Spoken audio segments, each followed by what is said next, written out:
Cerita berawal di sebuah gurun pasir yang sangat kering. Terdapat dua orang tentara militer yang sedang ditugaskan untuk membunuh seorang pria yang disinyalir adalah musuh bagi negara. Dua orang tersebut bernama Mike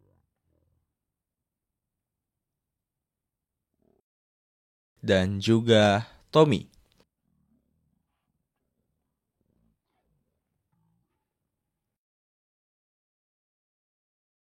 Mike bertugas untuk menembak, sedangkan Tommy sebagai pengarahnya. Terlihat Mike harus menembak target yang jaraknya hingga 1 kilometer. Itu artinya kondisi angin pun akan sangat berpengaruh.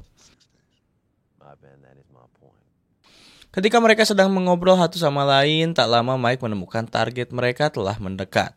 Sontak, Tommy langsung menyalakan radio dan melaporkan jika target sudah terlihat.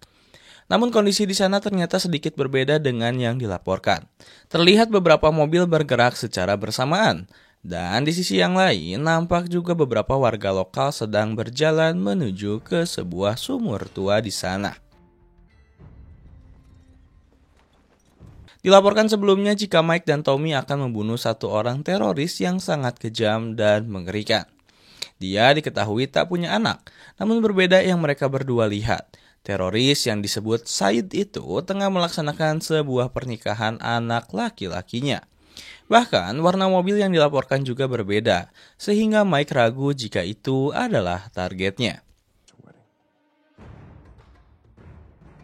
Tapi di sisi lain, Tommy terlalu pede untuk menyuruh Mike langsung saja menembak.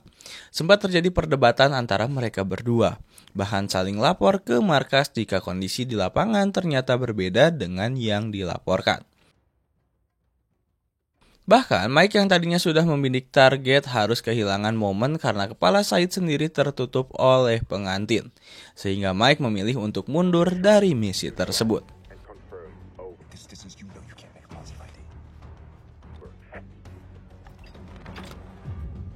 Tommy di situ tetap memaksa agar Mike mengirimkan pelurunya pada orang yang dianggap Said itu. Sampai akhirnya posisi mereka yang berada di atas tebing harus ketahuan oleh salah satu anak buah Said karena pantulan sinar matahari dari senapan Mike.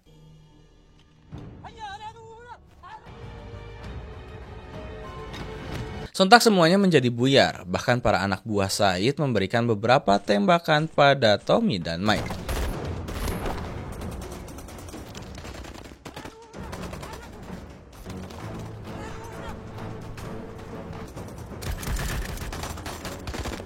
Mereka pun memutuskan untuk kabur dari sana. Tentu saja sebagian anak buah Said mengejar-ngejar mereka.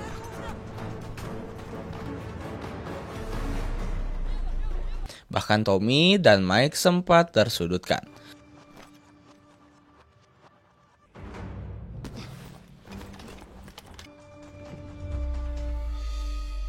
Namun Mike punya ide gila. Dia menembakkan satu pelurunya ke sebuah tebing.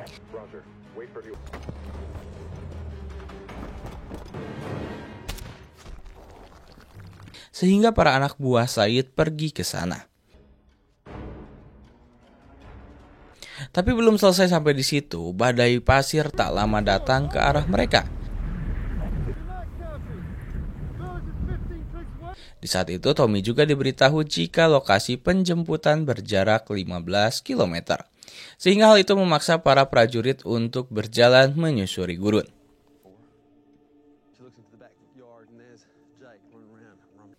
Perjalanan mereka cukup jauh hingga menghabiskan berhari-hari. Selama perjalanan, Tommy terus bercerita tentang keluarga dan anak-anaknya. Tommy juga sempat penasaran ada apa dengan Mike, karena diketahui sebelum berangkat bertugas, Mike sedang ada masalah dengan istrinya. Sementara itu setelah lebih dari 15 kilo, mereka tak juga menemukan lokasi penjemputan, karena disebutkan jika helikopter tidak bisa menjangkau daerah yang dijaga oleh para anak buah Said. Dari kejauhan, tiba-tiba sebuah pelang besi terbang tepat ke arah Mike. Disinyalir artinya adalah daerah itu beranjau. Sehingga Mike yang kala itu sangat berhati-hati memilih untuk berjalan memutar. Tapi Tommy justru mengatakan sebaliknya.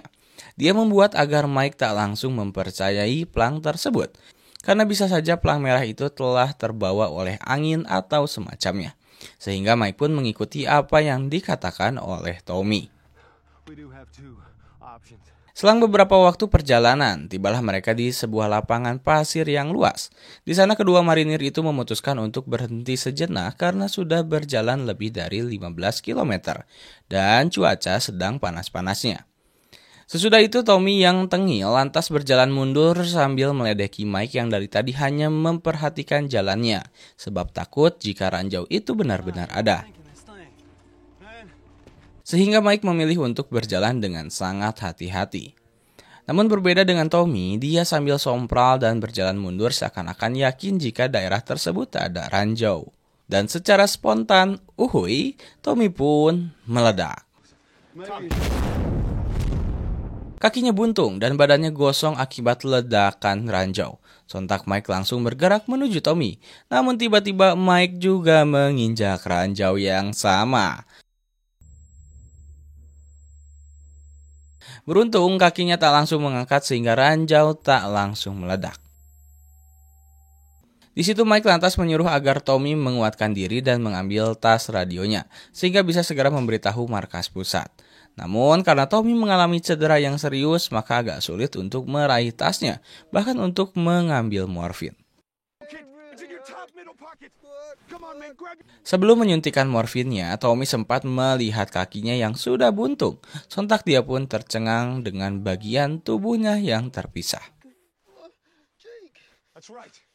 Setelah perdebatan yang cukup panjang dan kepanikan yang tak kunjung usai, tiba-tiba Tommy memutuskan untuk mengakhiri hidupnya di tempat tersebut. Tentu saja, Mike yang melihat CS beratnya itu langsung terdiam seketika.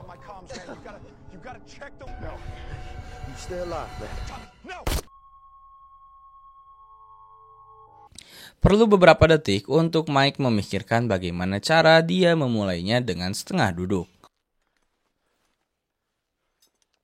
Lalu menggunakan pisaunya untuk meyakinkan apakah di bawah kakinya memang benar ada ranjau. Setelah diperiksa benar saja, ranjau itu telah terpasang tepat di bawah sepatu Mike. Di sisi lain terlihat juga seorang warlock yang sedang melihat aksi Mike tersebut. Kemudian Mike mencoba untuk menggapai tas radio Tommy yang jaraknya tak begitu jauh. Dia menggunakan palu yang ada di tasnya dan mengikatkan pada tali sepatu. Setelah melakukan beberapa percobaan, akhirnya Mike berhasil menggapai tas radio. Dengan perlahan dia pun menariknya. Ketika berusaha menyalakan radio, ternyata baterai radio telah mati dan melihat jika baterai cadangan ada di saku baju Tommy. Tak kehilangan akal, Mike menemukan sebuah powerbank di tas tersebut. Tapi sayang, powerbank itu harus dicas juga menggunakan sinar matahari. Dalam kata lain, dia harus menunggu hingga powerbanknya penuh. Dari sinilah kegabutan Mike muncul. Dia berpikir jika kaki kanannya bergeser sedikit saja, maka nasibnya akan sama seperti Tommy. Lalu dia pun mengumpulkan barang-barang yang ada padanya. Setelah radio sudah menyala, akhirnya Mike bisa terhubung dengan markas pusat. Kemudian dia langsung menjelaskan keadaan di sana. Namun ketika meminta penjemputan, sayangnya tim bantuan tak bisa langsung terbang ke tempat Mike berada. Pasalnya, sedang terjadi badai pasir di markas. Bahkan markas komando menyuruh Mike untuk menunggu selama 52 jam hingga bantuan datang. Ditambah lagi dengan cadangan makanan plus air yang sudah habis tak bersisa.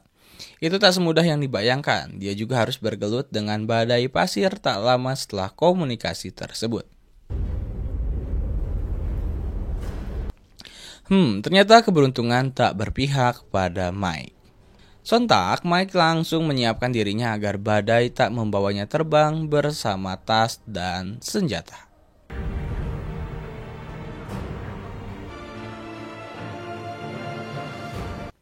Kemudian, setelah berhasil bertahan dari badai gurun yang cukup hebat, mayat Tommy tiba-tiba bergeser mendekat pada Mike karena badai.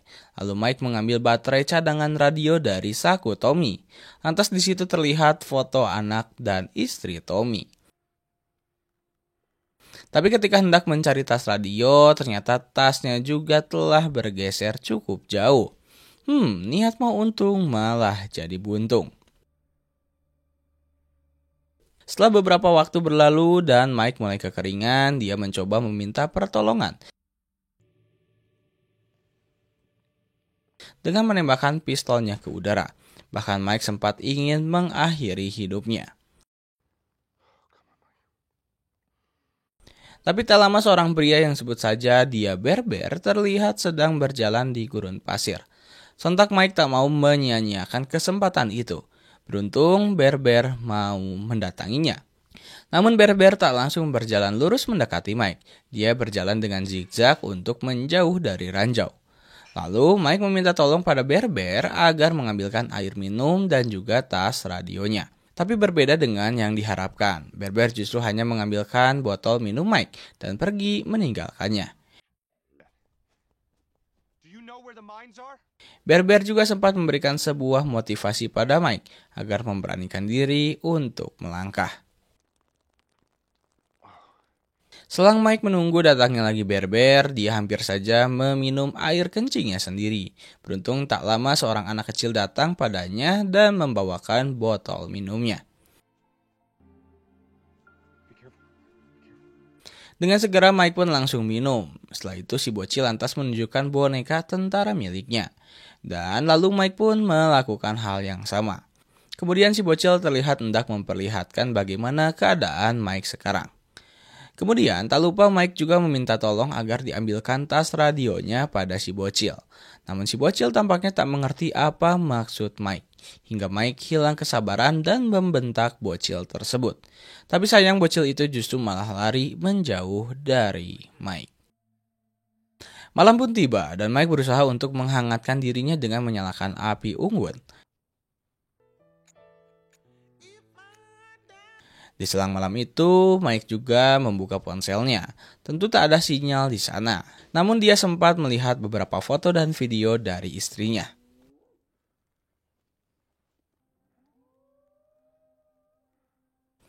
Ketika malam suntuk dan waktu menunggu masih tersisa 32 jam.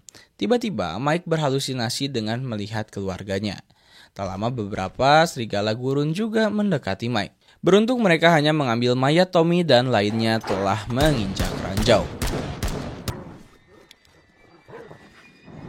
Lanjut pada siang hari, Berber kembali datang pada Mike. Berber juga bilang jika Mike beruntung masih bisa hidup sampai hari ini. Kemudian Berber juga sempat memberikan beberapa pertanyaan filosofis. Dia bermaksud agar Mike tak kehilangan harapan hidup dan tetap berpikir secara rasional. Mike menerima apa yang diomongkan Berber, tapi saat itu dia sedang membutuhkan radionya, sehingga Berber pun akhirnya mau mengambilkan radio tersebut. Tapi begitu diambilkan, Berber tak langsung memberikannya. Dia ingin Mike sadar jika hidup tak melulu sendiri. Setelah diberikannya radio, Mike langsung mencoba untuk menghubungi lagi markas pusat di waktu yang tersisa hanya 24 jam lagi sebelum helikopter penjemputan datang. Dan di saat-saatnya menunggu, Mike sempat mengalami halusinasi lagi. Awalnya Mike hanya bicara sendiri, hingga tiba-tiba Tommy kembali hidup dalam halusinasi Mike. Bahkan hal itu cukup berjalan lama hingga malam pun tiba. Selang beberapa waktu, para serigala gurun kembali mendatangi Mike. Di situ Tommy pun membantu menyemangati agar Mike terus melawan para serigala. Dan alhamdulillah meskipun kepalanya penuh dengan halusinasi, Mike berhasil keluar dari malam yang mengerikan itu.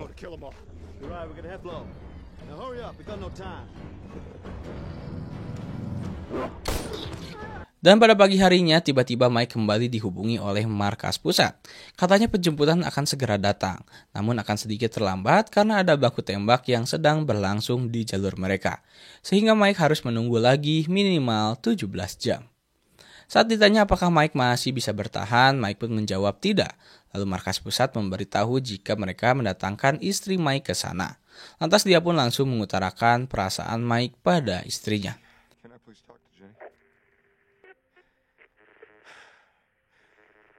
Mike sepertinya sudah ingin menyerah saat itu. Namun ketika akan terjatuh, tiba-tiba Bear datang lagi dan langsung menahan tubuh Mike. Di situ juga Bear mengolesi bekas luka yang ada di tubuh Mike.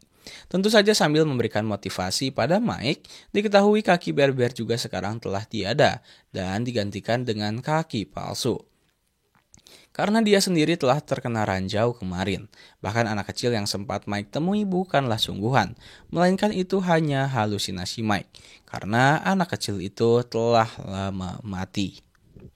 Dan di momen tersebut, Bear nampaknya benar-benar memberikan motivasi yang kuat pada Mike. Bear terus mengatakan kalau Mike harus menjadi orang yang bebas.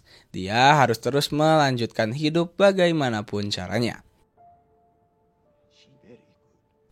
Setelah Bear pergi, tiba-tiba Mike mengalami halusinasi kembali untuk kesekian kalinya. Sebuah tembok secara spontan muncul di antara Mike, lalu dia membuka pintu yang ada di hadapannya. Dan kita diberitahu jika masa lalu Mike ternyata cukup berat. Dia harus menghadapi KDRT saat Mike masih kecil.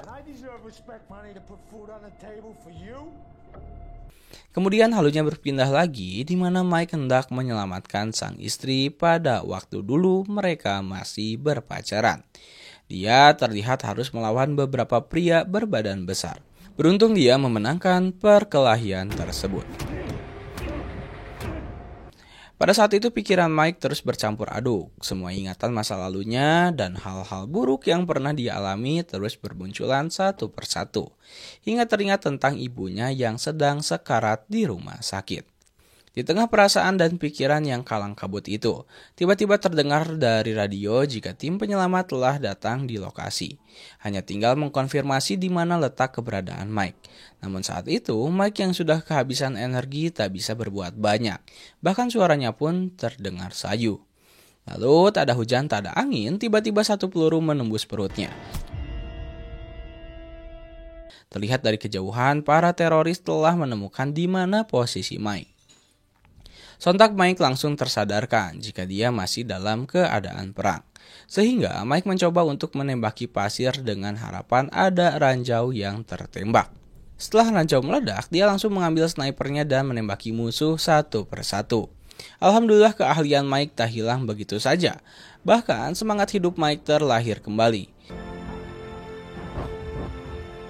Setelah semuanya berhasil dikalahkan, lalu sosok sang ayah yang dia benci tiba-tiba terlihat di gurun tersebut. Ternyata halusinasi yang dialami Mike tak bisa dia kontrol sendiri. Namun setelah ingatan-ingatan masa lalunya telah hilang, dia lantas memberanikan diri untuk melangkahkan kakinya setelah lebih dari 60 jam berdiam hanya untuk mengambil flare SOS. Sehingga keberadaannya bisa segera diketahui oleh tim penjemputan. Dan ketika memberanikan diri untuk melangkah, ternyata tak diduga dia tak meledak. Selama ini, bahkan dia tidak menginjak sebuah ranjau, melainkan hanya kaleng yang berisi mainan tentara.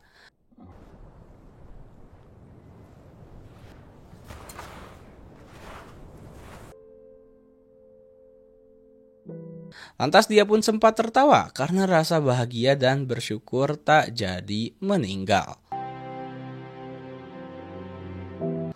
Lantas tak lama Mike langsung menyalakan flare SOS-nya. Kemudian dengan segera tim penjemputan pun datang untuk menyelamatkan Mike. Di akhir cerita, terlihat jika Mike sekarang telah sembuh dari luka-lukanya dan kembali ke pangkuan sang istri.